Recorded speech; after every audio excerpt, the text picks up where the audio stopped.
Edition, and let's talk now about the emotional impact that the recent rioting has had and is still having on citizens. Many watched in shock as stores and malls were vandalized and looted in KwaZulu-Natal and Gauteng. Now, fears of food, fuel and medicine shortage caused many to go on panic buying sprees as well. Long queues still being seen in parts of KZN as many shops remain closed, and the rebuilding phase is underway. But how long will the trauma last, and how do we actually heal from this? Well, Dr. Alicia is a psychiatrist and Healthcare Workers Care Network Coordinator at the South African Depression and Anxiety Group. Let's chat to her about it. Alicia, a very good afternoon and thanks for your time. And I can only imagine the myriad emotions that South Africans are feeling at the moment. Those who were caught actually in the middle of all of this in parts of Gauteng and mostly in KwaZulu-Natal, and those who are watching helplessly from afar.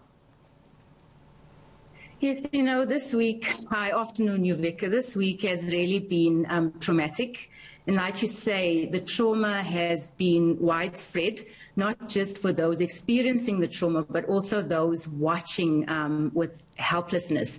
You know, in these instances, I often say that the psychological footprint is often much bigger than the actual event, because it also lasts a lot longer than what has been currently happening. So we're going to remember this and have to deal with it long after we've cleaned up the streets and started to rebuild the country. And I think that the thing is here is to talk about what they should be preparing for, especially those who were fearful, those who were in the middle of it, those who were on their guard, guarding their homes, guarding their streets as well. At the moment, Alicia, it's a matter of survival. It was sort of a flight or fight. And at the moment, they're busy just trying to, you know, get stuff, get food, just survive for the moment. But in the coming days and weeks, what are the emotions that are going to actually set in as well that they should be prepared for?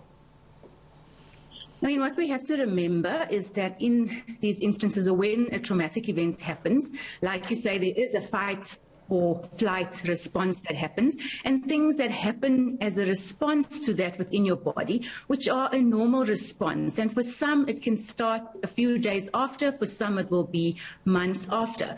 But one, we have a physical response. So, for example, you may experience changes in your sleeping patterns, you may experience changes in your energy levels, your appetite. Also just feeling more on edge, more jumpy, restless, agitated.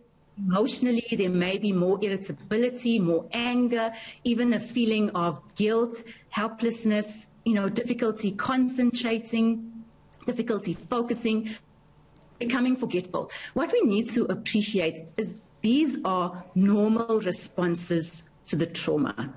These are expected responses. So we need to acknowledge them and we need to normalize these as this is the response that we're going to have. And it would happen, as I say, either a few days after, some people months.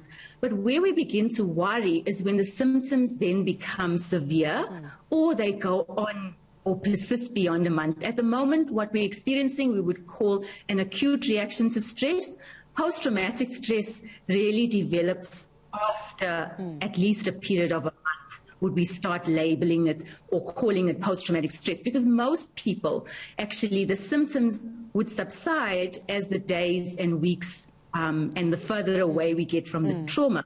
You may get a settling of these, but it's just to appreciate that what you might be feeling, one, you're not alone, and two, it's normal, and three, it's okay not to be okay right now. And I think that's important. It's okay not to be okay. Don't force yourself to actually to sort of feel okay. Or I suppose those who have kids are going to have to put up some kind of brave front and, you know, appear strong for the sake of their children. And that's also another part we have to talk about, Alicia, is our children, the children who were caught up in this. I mean, even those who were not in KZN, those who were in parts of Joburg that weren't affected by this, were feeling unsafe, feeling that they needed to protect themselves, wondering if they were going to get food. We can only imagine what the kids who are in the middle of this are actually feeling. How do those people, how do those residents, communities help their children process what has happened and get through this? I mean, the thing about children is that they process a little bit differently to adults. Also with children, they might not necessarily have been directly impacted But just listening to or hearing the adults talk about it, they feed off our stress at this point. So it's even more important that we remain calm, or try to remain calm, because our kids feed off these things. They would also, it might be different, where you might find that your kid is more clingy at this point, or they are more, there's more acting out, or there's more irritability. So it might look a bit different. But I think with children, it's important that we acknowledge, number one, what's happening, so we don't try to wrap them up in a bubble, because they are going to be, they interact with people. So it's important that we acknowledge what's going on, and also just be able to check our own sort of feelings and be more mindful of, what we say, even in the house. So, for example, it's about limiting and filtering, like, access to social media. They're calling it doomsday scrolling. We need to limit this. We need to limit our exposure, so that our kids are also, they feed off calm rather than feed off the, the heightened sense of panic that's around. And also, it's been rough on them, because lockdown has been rough. Children, socialization is important for them. Being with other kids is important. So they've really had it rough. So it's about, how do we get structure? Also, just involving them. I saw a lovely, on my Facebook feed yesterday, one of the communities, one of the schools, they sent out thank you notes to those heroes who protected their communities. So the kids made little letters and notes, and they stuck it up on the fence. And that, in that way, that's building resilience within the, and it's also giving them an opportunity to help. It really is about being more mindful during this time, which is difficult, yes, but that is the going to calm the storm within. And Alicia, I think also, a lot of people don't have someone like you to talk to. They're not going to be able to access someone like you or some kind of support system. They're busy now just trying to clean up their homes, stock up their homes as well. I think maybe just some tips on when they rise in the morning. What are the things, what are the conversations you need to have with yourself in your head to get through their day, to say you can do it? And also when they put their heads down at night, what are the things that they can be telling themselves to start their own healing from within?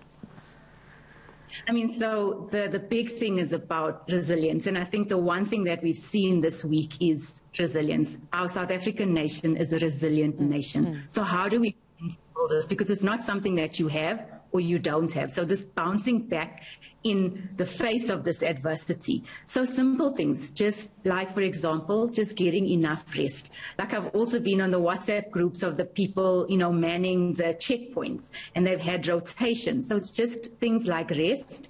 Also just finding ways to relax, whether it is watching a movie, for example, or doing something that you enjoy, just taking or participating in even 30 minutes of exercise, controlling your sleep environment, and just eating and staying hydrated are simple things which we can do, which sound sort of oversimplified, but those are the things that we control at this time where we feel and out of control. And also just staying away from making big life-changing decisions, writing things down, trying to get some structure, limiting, like I said, and filtering what's coming through. Even fake news gives us a reaction. So check that what you're spreading on your WhatsApp groups or what you're reading is in fact, true, and it's not fake, because fake, like I say, it mounts its own reaction. It gets the body hype, aroused as well. So those are important things, that we can do. And one of the big things is connection. And I think, again, we've shown as South Africans that the power of connecting, the power of checking in, the power of just talking and being able to say, listen, I am not okay. That is in itself, and that is what helps us to heal and to begin to move forward. Obviously, if there are more severe symptoms and there's more disruption in your daily life, maybe then you need to seek help from either your GP or professional help. But for the most part, I think just implementing or being able to control some of the things within our environment, goes a long way in managing Absolutely. Thanks very much, Dr. Alicia Porter there. Just some simple things. You think they're simple, but they go a long way to helping you cope in devastating times like this. More news for you on the other side of this.